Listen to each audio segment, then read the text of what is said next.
Bom, o Brasil é um país que consome cerca de 2 milhões de toneladas de pescado. Pescado é o termo genérico que se refere a peixes, crustáceos, moluscos, de um modo geral. Desses 2 milhões, um pouco mais de 300 mil toneladas são importadas. E a pesca contribui com cerca de 800 mil toneladas e a aquicultura com cerca de 800 mil toneladas. Dessas 800 mil toneladas que a aquicultura contribui, 90% é aquicultura em água doce e só 10% em aquicultura marinha. Considerando que a gente tem uma área gigantesca no mar, né, equivalente ao tamanho da nossa Amazônia, nós teríamos muito a expandir, né, nessa área. Além disso, essa indústria da aquicultura no Brasil, com essas 800 mil toneladas, movimenta cerca de $1 bilhão.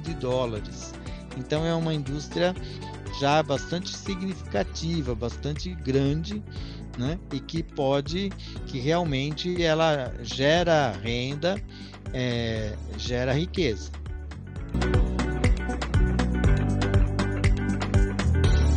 A aquicultura sempre foi considerada uma atividade de grande potencial aqui no Brasil.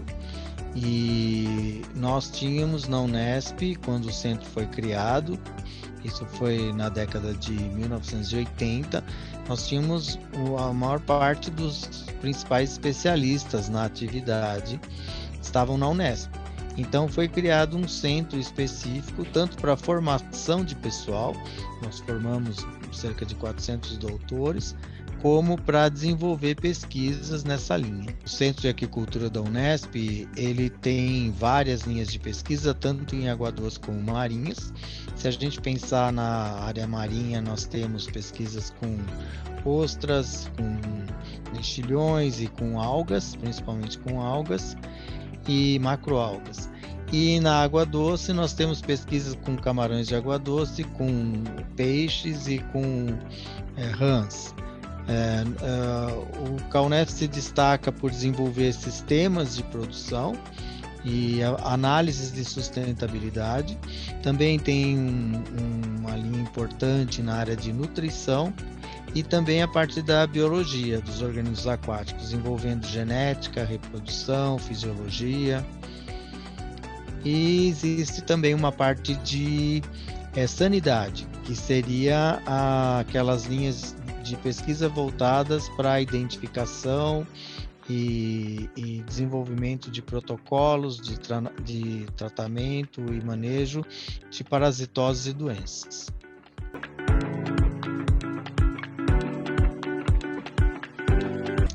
A aquicultura no Brasil, ela evoluiu muito em termos de impactos ambientais, reduzindo bastante os seus impactos.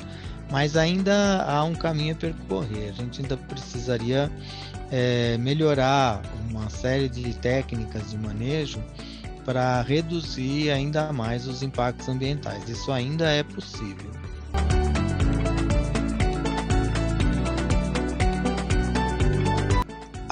O Aquavitae é um programa de pesquisa financiado pela União Europeia que envolve vários países da Europa, o Brasil e a África do Sul. Ele foca principalmente no cultivo de espécies de baixo nível trófico, como, por exemplo, as algas, os moluscos.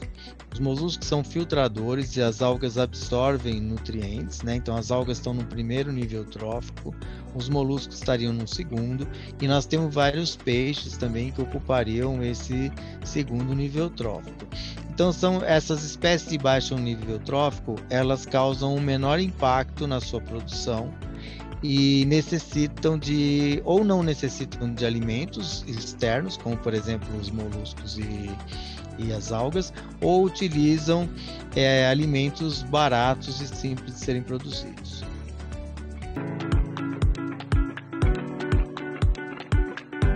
A aquicultura multitrófica integrada, ela é feita de acordo com os princípios da natureza.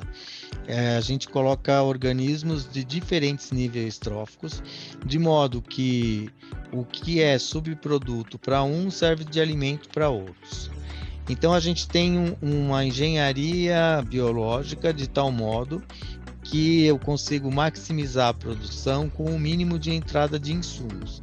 e realmente esse é um sistema mais sustentável do que os monocultivos, principalmente os monocultivos intensivamente arraçoados, e pode ser uma grande solução para a produção de alimentos e outros materiais que vêm da agricultura num futuro bem próximo.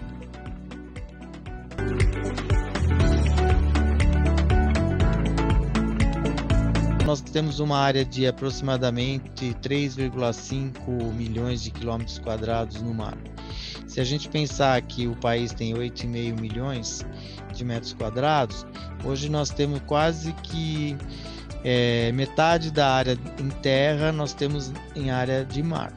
E essa área poderia ser utilizada para a produção de alimentos com baixo impacto ambiental e para a produção de outro tipo de materiais, como por exemplo fármacos e nutracêuticos que podem ser tirados dos organismos aquáticos, energia que pode ser tirada dos organismos aquáticos e outros.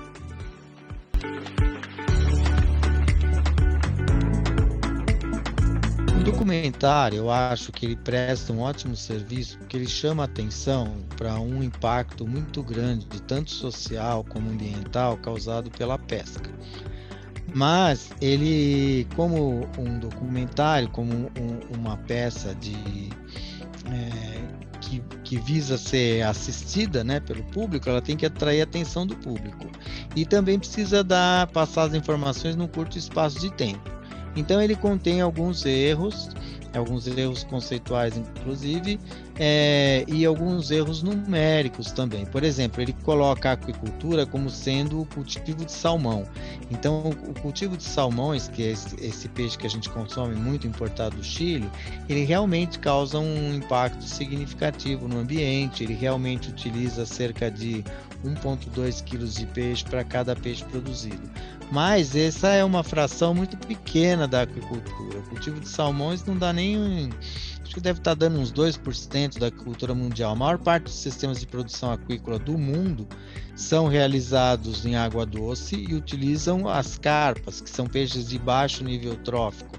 Então causam um impacto ambiental bem menor. Os cultivos marinhos, nós temos o cultivo de moluscos e de algas, né, que corresponde a uma fração muito significativa. 25% da agricultura do mundo são algas, que tem um impacto muito baixo. Então não dá para generalizar e dizer que a agricultura causa esse impacto.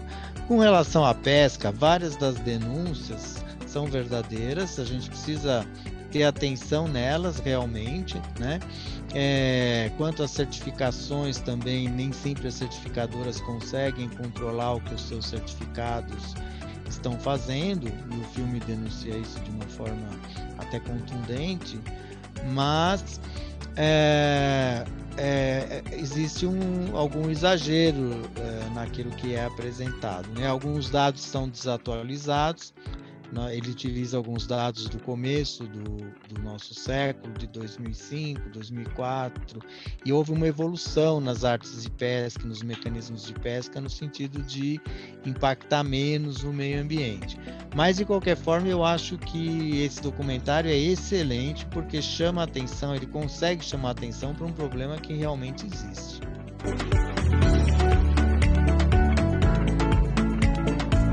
Populações humanas cresceram muito em todo o planeta, e isso gera um consumo muito grande de recursos e uma produção muito grande de lixo. Esse lixo vai para o mar e causa um impacto muito significativo. Mas além desse impacto, que seria esse lixo por ação antrópica direta, a gente tem a mudança climática. O aquecimento global também vai alterar a temperatura em algumas áreas do oceano, vai alterar o nível do mar, né?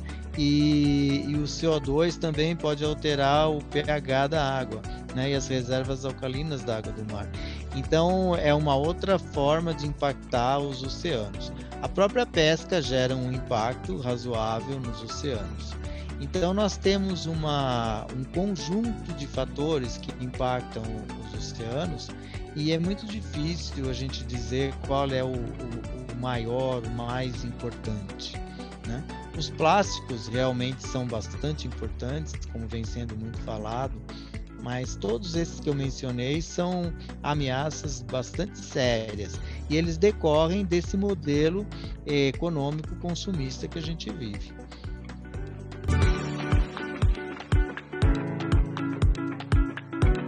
Dizer, por exemplo, para não comer peixe, como foi falado no documentário, é uma decisão muito simplista, porque mais de 2 bilhões de pessoas dependem do pescado como fonte de proteína, então essas pessoas iriam morrer. E se essas pessoas não comerem peixe e forem comer produtos produzidos no ambiente terrestre, nós teremos um impacto ambiental no ambiente terrestre enorme, né? Então essa ideia de não comer peixe é muito simplista. Agora, a gente pode produzir pescado em grande quantidade, não só peixe, como crustáceos, moluscos, algas, em sistemas mais sustentáveis, como os sistemas multitróficos, que eu não tenho dúvida que são o futuro. E isso certamente a gente teria uma redução no impacto ambiental causado pela extração de alimentos dos oceanos. Com relação aos outros problemas, são outras medidas, por exemplo, o aumento do nível e a dissolução de CO2, a gente teria que reduzir as emissões de carbono, né? Isso daí contribuiria muito. E a poluição, a gente não teria que reciclar o lixo no ambiente terrestre, principalmente os plásticos, para que esse lixo não chegue no ambiente marinho.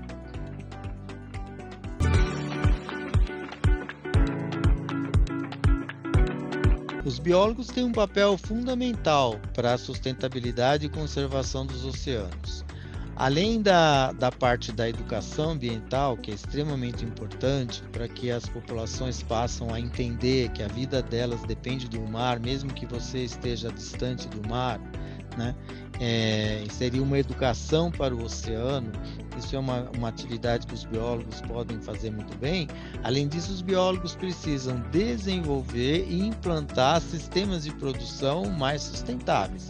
E o biólogo tem todas as condições de fazer isso. Por exemplo, na área de aquicultura, os biólogos têm competência porque eles conhecem muito bem os organismos marinhos, eles conhecem o ecossistema marinho, né? Sabem como funciona, quais são as relações tróficas, e daí precisaria de se empenhar um pouquinho para juntar essas informações e tentar desenvolver sistemas que realmente sejam mais sustentáveis. O biólogo tem algumas deficiências no seu currículo que ele precisa suprir. Por exemplo, ele precisa entender um pouco de economia, uma coisa bem simples, não é nada muito complicado. Ele precisa entender um pouco da engenharia, da produção dos sistemas, né, da concepção dos sistemas, planejamento. Ele precisa também complementar a sua formação na área de planejamento, mas são coisas que podem ser informações que podem facilmente ser obtidas. Também com relação à legislação, os biólogos são um pouco avessos à legislação, mas é muito importante conhecer a legislação, principalmente a legislação ambiental. Então eu acho que os biólogos têm realmente um papel importante em todos os aspectos do mar.